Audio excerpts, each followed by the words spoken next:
카네기 인간관계론. 어느 곳에서나 환영받는 방법. 친구를 사귀는 방법을 터득하기 위하여 이 책을 읽고 있는가? 그러면 왜 이 세상에서 친구를 가장 잘 사귀는 방법을 연구하지 않는가?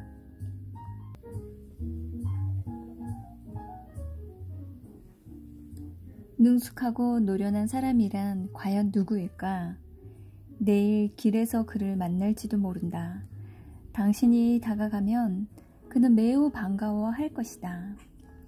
걸음을 멈추고 그에게 다정한 인사라도 하면 그는 얼마나 당신을 좋아하는지 보여주기 위해 펄쩍펄쩍 뛰며 좋아할 것이다.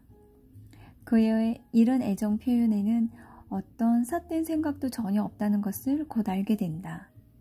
그는 당신에게 부동산을 팔려는 것도 아니고 결혼을 원하는 것도 아니다. 개라는 동물이 생존을 위해 일하지 않는 유일한 동물이라는 사실을 생각해 본 적이 있는가?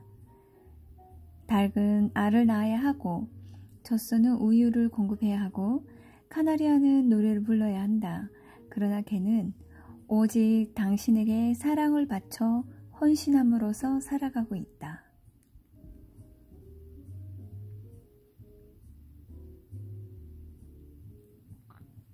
내가 5살 때 아버지는 노란 털복숭이 강아지 한 마리를 50센트를 주고 사왔다.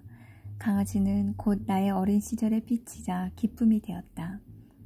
매일 오후 4시 반쯤 되면 강아지는 앞들에 나와 귀여운 눈으로 하염없이 길 쪽을 바라보다 내 목소리가 들리거나 모습이 보이면 총알처럼 뛰어나와 언덕배기까지 헐떡거리며 달려나와 기쁨에 넘쳐 꽁충꽁충 뛰고 컹컹 짖으며 나를 맞아주곤 했다. 강아지 티피는 5년 동안 변함없는 내 친구였다. 그런데 어느 비극적인 밤에 티피는 내 곁에서 얼마 떨어지지 않은 곳에서 벼락을 맞아 죽었다. 나는 결코 그날 밤을 잊을 수 없었다. 티피의 죽음은 내 소년 시절의 비극이었다. 티피야, 너는 한 번도 심리학 서적을 읽어본 적이 없지. 그럴 필요도 없었지만 말이야. 너는 타고난 본능으로 다른 사람들로 하여금 너에게 관심을 갖도록 애씀으로써 2년 동안 사귈 수 있는 친구의 수보다 내가 다른 사람에게 관심을 가짐으로써 2달 만에 더 많은 친구를 사귈 수 있다는 것을 알고 있었지. 다시 한번 반복하면 2년 동안 다른 사람으로 하여금 내게 관심을 갖게 하는 것보다 내가 다른 사람에게 관심을 가지면 2달 안에 더 많은 친구를 사귈 수 있다. 그러나 평생을 다른 사람이 자신에게 관심을 갖기 위해 노력하면서 사는 사람들이 더 많다. 물론 아무 소용없는 일이다. 그들은 당신이나 내게는 아무런 관심이 없다. 오로지 종일토록 자기 자신에게만 관심을 가질 뿐이다. 뉴욕시 전화회사에서 전화통화 중에 어떤 말이 가장 많이 쓰이고 있는가를 조사했는데 추측대로 1인칭 대명사인 나는 또는 내가 라는 말이 제일 많이 쓰였다. 이 단어는 500통화 중에서 무려 3,900번이나 쓰였다. 나는, 내가, 나와 등등. 당신은 자신이 찍힌 단체 사진을 볼 때 누구를 제일 먼저 찾는가?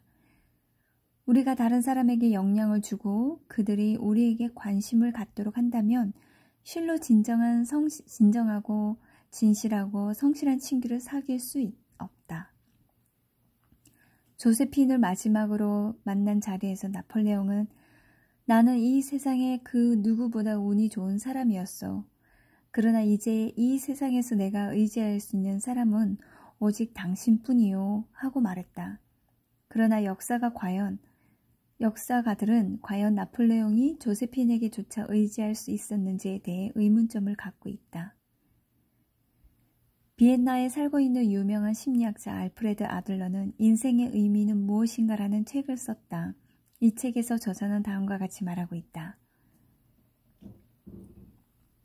다른 사람들에게 관심이 없는 사람은 인생을 사는데 굉장히 어려움을 겪게 되고 다른 사람에게 해를 끼치게 된다.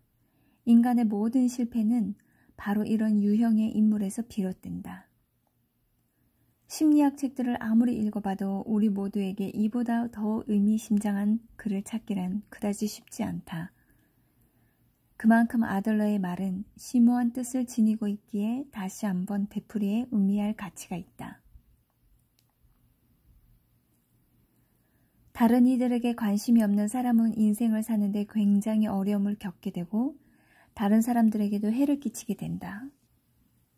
인간의 모든 실패는 바로 이런 유행의 인물에서 비롯된다. 나는 뉴욕 대학에서 단편 소설 창작에 관한 강좌를 수강한 적이 있는데 그때의 강사는 골리어즈라는 인류 잡지사의 편집장이었다.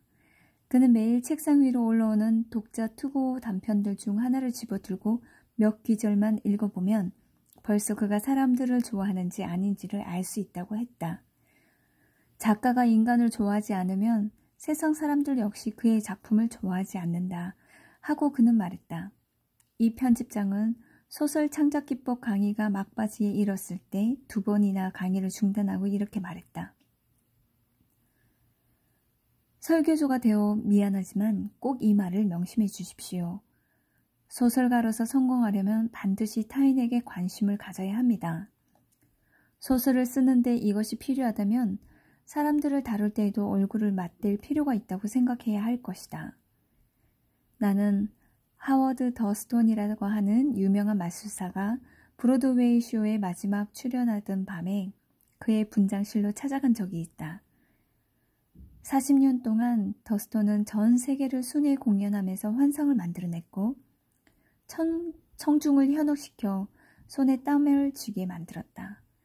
6천만 명의 이상의 사람들이 그의 공연을 보았고 더스톤은 약 200만 달러의 수익을 올렸다. 나는 그에게 성공의 비결을 물어봤다. 학교 교육이 그의 성공과는 아무런 관계가 없는 것은 명백하다.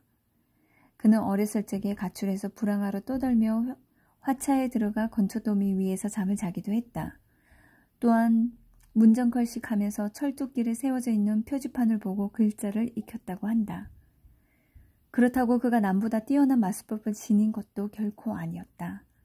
그의 속임수에 관한 수많은 책들이 나오고 있고 다른 마술사들도 이 정도는 다 알고 있다고 했다. 그러나 그는 다른 사람이 갖고 있지 않은 2가지 능력을 가지고 있었다. 첫 번째는 자기의 개성을 무대 위에 올려놓는 능력이었다. 그는 마술의 대가였다.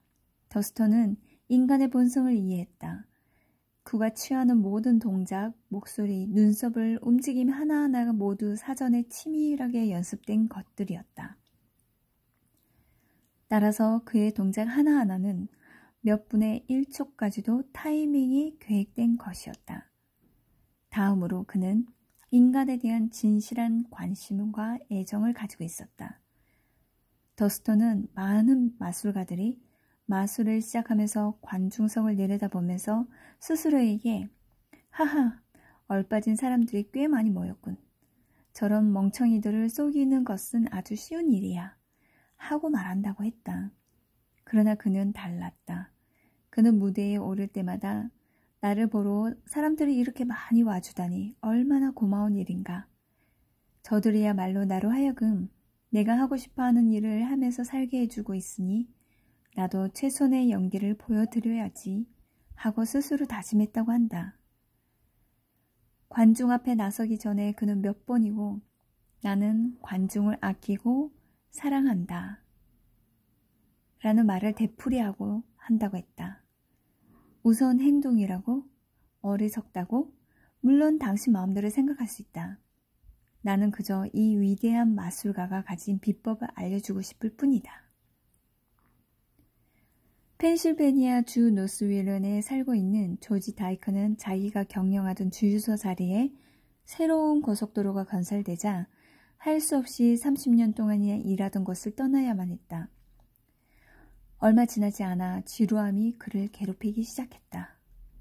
그는 해묵은 바이올린을 꺼내 연주하면서 시간을 보내기로 했다. 그래서 마을을 돌아다니면서 음악도 감상하고 재능이 풍부한 바이올린 연주가들과 담소를 나누게 되었다. 다정하며 겸손한 다이크는 자신이 사귀게 된 음악가들의 배경과 관심에 점점 흥미를 갖게 되었다. 비록 뛰어난 연주가는 아니었지만 친구를 많이 사귈 수 있었고 경연대회에서도 참석하게 되어 얼마 지나지 않아 동부 지역의 음악 애호가들로부터 킨주아군의 바이올린 주자 조지 아저씨라는 별명을 갖게 되었다. 다이크는 72세였고 여생을 즐기고 있었다. 다른 사람에게 끊임없이 관심을 가진 덕분에 대부분의 사람들이 이제 생산적인 시절은 다 끝났다고 여길 무렵 그는 새로운 인생을 창조해낼 수 있었던 것이다. 시어도 루즈벨트 대통령이 놀랄만한 인기를 누린 비결도 바로 여기에 있다. 심지어 하인들까지도 그를 사랑했다. 루즈벨트 대통령의 시종인 제임스 아모스는 시종의 영웅인 루즈벨트 대통령이라는 책에서 다음과 같은 감동적인 일화를 소개하고 있다. 언젠가 저의 아내가 대통령께 매출하기에 대해 여쭤본 적이 있었습니다. 아내는 한 번도 매출하기를 본 적이 없었으므로 대통령께서는 상세히 설명해 주셨어요. 얼마 후 우리 집으로 전화가 걸려왔군요. 왔더군요. 아모스와 그의 아내는 오이스터 베어에 있는 대통령 관저의 조그만 집에 살고 있었다. 아내가 전화를 받더니 대통령의 전화라고 했습니다. 우리 집 창문 밖에 메추라기가 앉아 있으니 내다보라고는 대통령님께서 직접 말씀하셨답니다. 이와 같은 세밀한 배려를 해주시는 분이 바로 루즈벨트 대통령이었어요. 우리 집 옆을 지나갈 때는 우리가 눈에 띄지 않을 때도 안녕 애니 혹은 안녕 제임스 하고 부르시는 음성을 듣게 됩니다. 지날 때마다 이렇게 다정한 인사를 해주시는 겁니다. 고용인들이 이런 사람을 어떻게 좋아하지 않을 수 있겠는가? 고용된 사람이라더라도 누구나 좋아하지 않고는 못 견딜 것이다. 민간인이 된 루즈벨트는 어느 날 데프트 대통령 부처가 출타 중일 때에 백악관으로 전화를 걸었다. 루즈벨트가 자신이 옛날에 데리고 있던 하인들, 심지어는 식모까지도 이름을 부르면서 인사하는 것을 보면 평범한 사람에게도 솔직한 애정을 품고 있었음을 잘 알 수 있다. 한편 아치버드는 이렇게 회고하고 있다. 그분이 주방 하녀인 앨리스를 만났을 때 요즘도 그녀가 옥수수빵을 만드는지 물었습니다. 가끔 하인들을 위해 만들기는 하지만 윗분들은 드시지 않는다고 앨리스가 말했습니다. 루즈벨트는 우렁찬 목소리로 말씀하시기를 맛을 모르는 사람들이로구먼. 내가 대통령을 만나면 말해주겠네. 앨리스가 쟁반에 빵을 담아드렸더니 루즈벨트는 그 빵을 드시면서 걸어가다 정운사와 일꾼들에게 인사를 하셨답니다. 과거에 부르던 그대로 사람들의 이름을 부르셨습니다. 하고 40년 동안 백악관의 수석 집사를 지낸 아이크 후보는 눈물을 글썽이며 말했습니다. 2년 동안 이렇게 기쁜 날은 없었습니다. 그래서 저들은 10,000,000금을 준다 해도 아무도 이 날과 바꾸지 않을 것입니다. 뉴저지주의 채텀에 살고 있는 에드워드 M. 사익스는 영업사원으로 겉으로는 보기에 별로 중요한 인상을 주지 않는 사람들에게 이와 유사한 관심을 가짐으로써 거래처와 계속적인 관계를 유지했다. 몇 년 전에 저는 존스앤존스사의 직원으로 매사추세츠 지방의 고객들을 담당하고 있었습니다.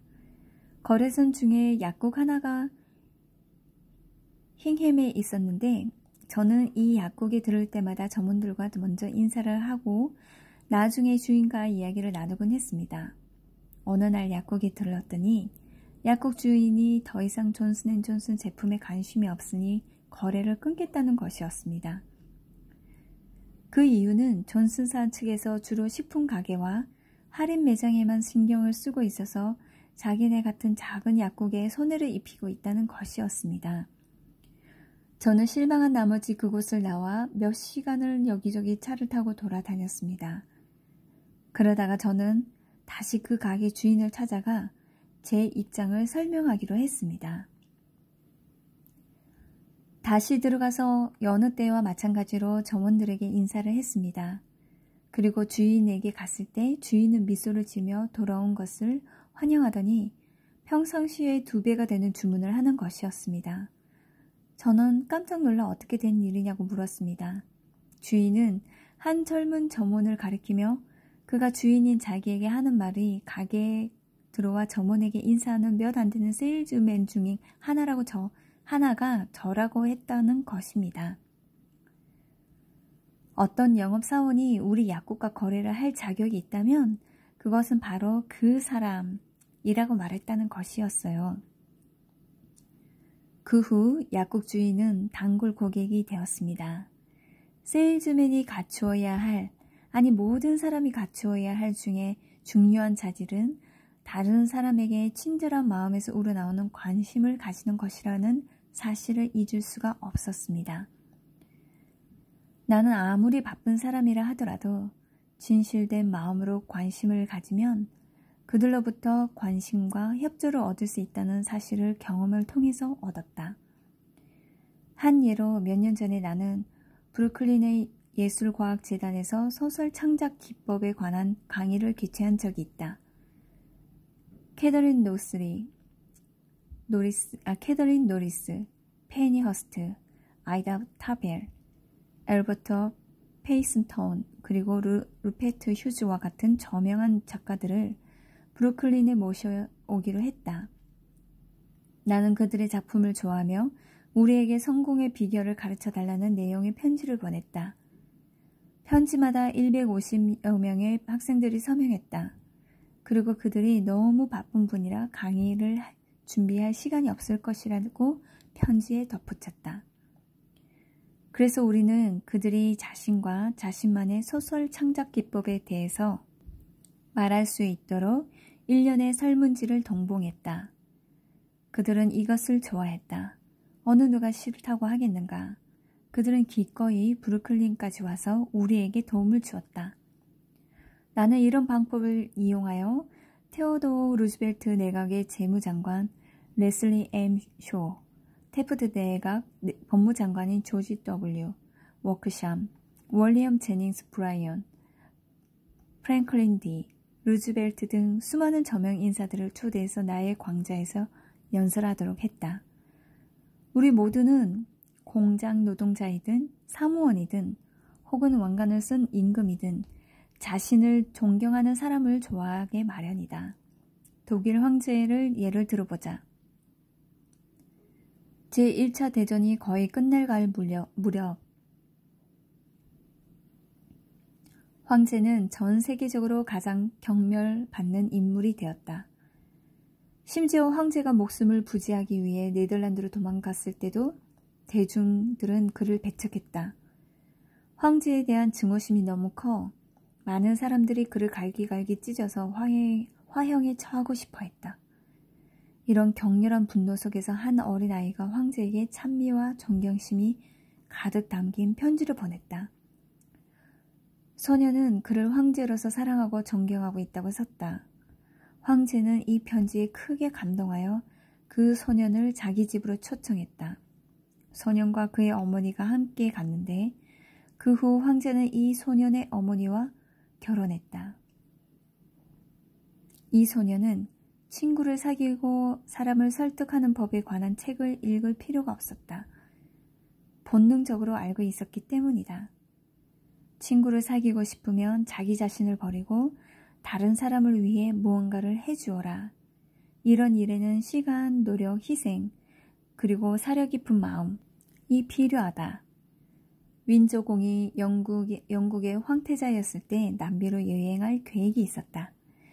그는 남미로 떠나기 전 몇 달 동안 그 나라 말로 연설하기 위해 스페인어를 배웠다.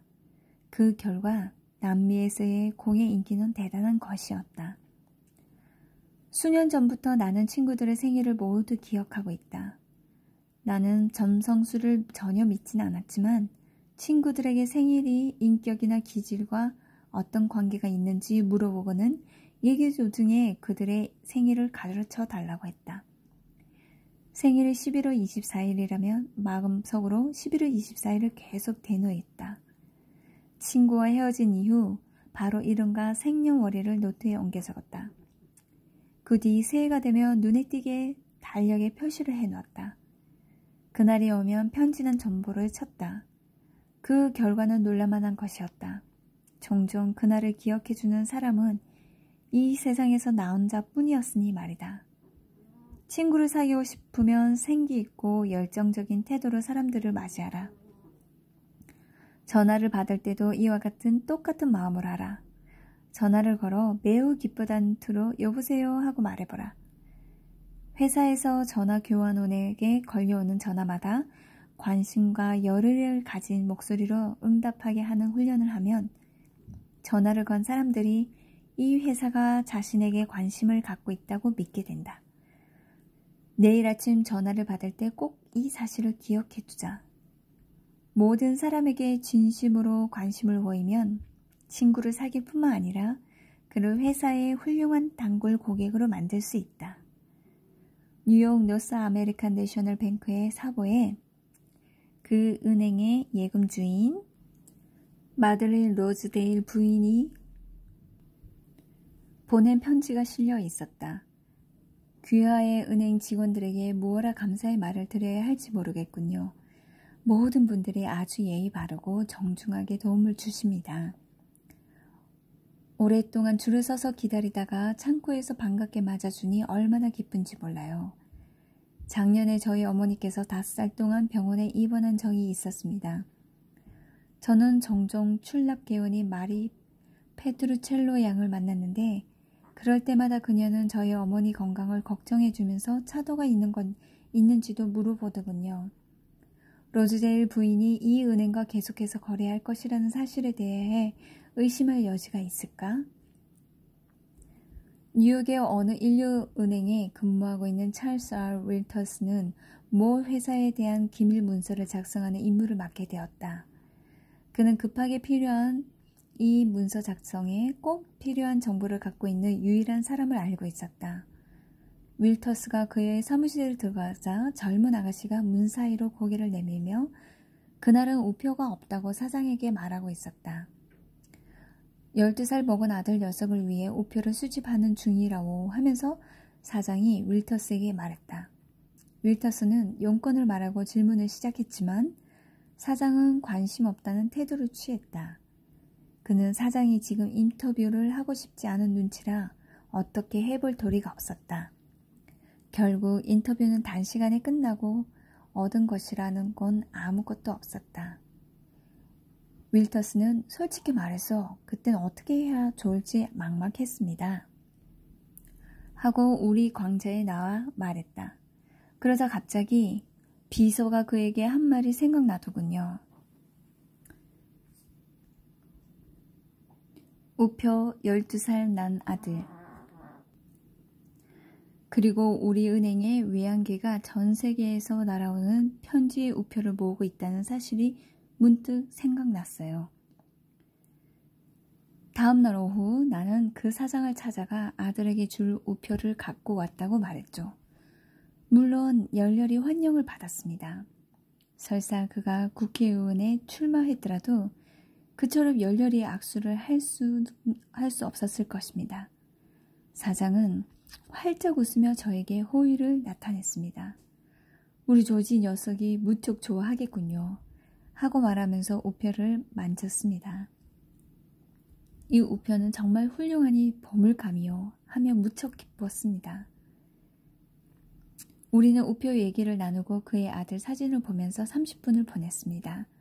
그리고 나서 사장은 무려 1시간 넘게 제가 원하는 정보를 자세히 들려주기 위해 굉장히 노력했습니다. 그는 자신이 알고 있던 모든 내용을 다 제게 말해주더니 직원을 불러 모르는 것에 대해 더 물어보고 자기 친구에게까지 전화를 걸어 제가 필요로 하는 상황들, 숫자, 보고서, 그리고 서신을 다 보여주었습니다. 그야말로 신문 기자들이 쓰는 말로 소위 특종 기사를 얻어낸 셈이죠. 여기에 또 하나의 예를 들어보기로 한다. 필라델피아에 사는 CM 크나플이라는 사람은 어느 대행 연세점에 연료를 팔려고 수년 동안 애를 썼다. 그러나 연세점 측에서 어느 해외 업자로부터 연료를 구입하고서는 빈 드럼통을 싣고 보란듯이 그의 사무실 앞을 지나곤 했다. 크나플은 화가 치밀어 미국의 연세점들은 암적인 존재라고 악담을 퍼부었다.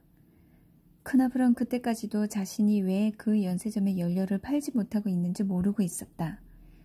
나는 그에게 다른 방법을 시도해보라고 건의했다. 그래서 다음과 같은 상황이 벌어졌다. 우리는 광자에 모인 수강생들끼리 이 연세점의 확장이 지역 발전에 이득보다는 손해를 끼치지 않느냐는 문제에 대해 토론을 벌였다. 그는 내 제안에 반대로 입장에 섰다. 그는 연세점들이 옹호하는데 동의하고는 자기가 경멸하는 연세점의 간부를 찾아가 오늘은 연료를 팔러 온 게 아닙니다. 부탁을 들어주십사 하고 찾아온 것입니다. 하고 말했다. 그러고는 강좌에 있었던 토론에 대해 이야기를 해준 다음 제가 알고 있는 사람 중에서 저한테 필요로 한 조언을 해줄 사람은 이사님 뿐이라고 해서 이사님께 도움을 청하러 왔습니다. 저는 이 토론에서 이기고 싶습니다. 이사님이 저를 도와주신다면 진심으로 감사드리겠습니다. 라고 말했다. 나머지 이야기는 크나플의 말을 그대로 옮겨보도록 하자. 저는 이 중역에서 꼭 1분만 시간을 빌리기로 약속하고 면회했습니다. 제 이야기를 듣고 난 이사는 의자에 앉으라고 권하고는 정확히 1시간 47분 동안 저에게 이야기를 하더군요. 이사는 연세점에 관한 저서를 쓴 적이 있는 다른 중역 한 명을 불러오고 전 미국 체인스토어 협회에 조회하여 이 문제에 관한 토론 기사 사본도 구해 주었습니다. 그는 연세점이 사람들에게 진실되고 봉사하고 있는 것으로 믿고 있었습니다. 자기가 하고 있는 일이 매우 자랑스럽게 여기고 있어서 말할 때마다 그의 눈은 밝게 빛나고 제가 한 번도 생각해 본 적이 없던 일에 대해 저의 시야를 넓혀주었습니다. 그는 저의 정신적 태도를 변화시켜 주었습니다. 제가 연세점을 떠날 때 그는 문까지 따라 나와 어깨에 손을 얹으며 한 번 더 찾아와 결과를 알려달라고 했습니다. 마지막으로 그분이 해준 말은 봄이 오면 다시 들으시오. 그때 당신에게 연료를 주문할 수 있을 겁니다. 였습니다. 저로서는 마치 기적이 일어난 것 같았습니다. 부탁하지도 않았는데 연료를 주문하다니. 저와 우리 제품에 관심을 가져달라고 10년 동안 애쓴 것보다 단 2시간 동안 그의 문제에 관한 제가 관심을 보였을 때 훨씬 많은 진전을 이룰 수 있었던 것입니다. 크나플이 새로운 진리를 터득한 것이 아니다. 이미 오래전 예수가 이 세상에 태어나기 100년 전에 로마에 저명한 시인 푸블리우스 시로는 다음과 같이 말했다. 우리는 우리에게 관심을 갖는 사람에게 관심을 갖는다. 인간관계의 다른 여러 가지 원칙에서처럼 관심의 표현도 진지해야 한다. 관심을 가진 사람에게 뿐만 아니라 관심을 이끄는 사람들에게도 도움이 되어야 한다. 양자 모두에게 이익이 되어야 한다.